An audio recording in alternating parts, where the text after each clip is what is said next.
महाराष्ट्र में धान की खेती किसानों द्वारा अच्छी मात्रा में की जाती है। महाराष्ट्र के कोकण, विदर्भ और पश्चिमी महाराष्ट्र में लगभग 15 लाख हेक्टेयर में धान की खेती देखने को मिलती है। इसी बीच महाराष्ट्र के धान किसानों के लिए बड़ी खबर सामने आई है। दरअसल महाराष्ट्र के धान किसानों को आर्थिक मजबूती देने के लिए महाराष्ट्र सरकार बोनस देने पर विचार कर रही है। इसके संकेत महाराष्ट्र सरकार द्वारा दिए गए हैं। दरअसल बीते सप्ताह महाराष्ट्र विधानसभा में मुख्यमंत्री देवेंद्र फडणवीस ने धान किसानों को बोनस देने को लेकर कहा कि सरकार धान पर बोनस देने के पक्ष में है और इसके लिए पात्रता और नियमों को तय करने की प्रक्रिया चल रही है। सीएम फडणवीस के अनुसार सरकार धान किसानों को बोनस देने को लेकर सकारात्मक है। अब इस खबर के सामने आने के बाद इसे किसानों के वित्तीय तनाव को कम करने में मदद करने वाला और किसानों को खेती की लागत से राहत देने की दिशा में एक बड़ा कदम माना जा रहा है। आपको बता दें कि धान किसानों को बोनस देने की पहल विधानसभा में पूर्व मंत्री और बल्लारपुर के विधायक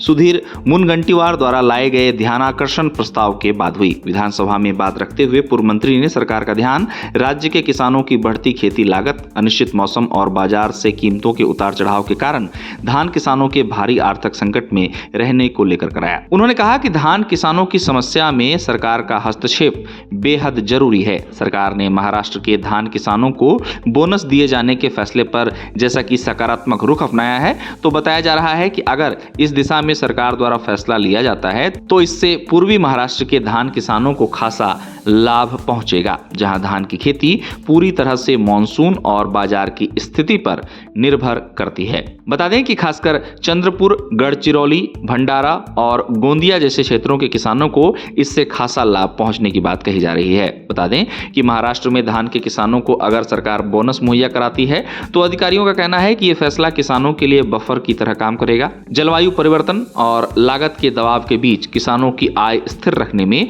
सरकारी बोनस किसानों के लिए काफी सहायक साबित हो सकती है। अब धान की फसल पर बोनस की बात करें तो महाराष्ट्र सरकार द्वारा अभी तक बोनस की राशि और इसके लागू होने के समय का कोई आधिकारिक ऐलान नहीं किया गया है, लेकिन मुख्यमंत्री फडणवीस के बयान से उम्मीद जरूर जगी है। सूत्रों का कहना है कि सरकार जल्द ही इस पर फैसला ले सकती है। सूत्रों का कहना है कि धान के किसानों को लेकर अधिकारी पात्रता, शर्तें, सहायक राशि और समय सीमा को लेकर तैयारी कर रहे हैं। गौरतलब है कि महाराष्ट्र में धान किसानों को इससे बड़ी राहत मिलेगी। बता दें कि महाराष्ट्र में धान की खेती पारंपरिक विधियों के अलावा जापानी विधि से भी की जाती है। महाराष्ट्र के धान उत्पादन जिलों में प्रति एकड़ औसत उत्पादकता लगभग 804 से 1350 किलोग्राम है। महाराष्ट्र में धान की इंद्रायणी, सोनम और कोलम जैसी किस्मों की रोपाई ज्यादा देखने को मिलती है। हालांकि पानी की कमी महाराष्ट्र में धान की खेती में बाधा बनती है, लेकिन हाल ही के वर्षों में यह भी देखा गया है कि महाराष्ट्र के किसानों ने उन्नत तकनीकों के सहारे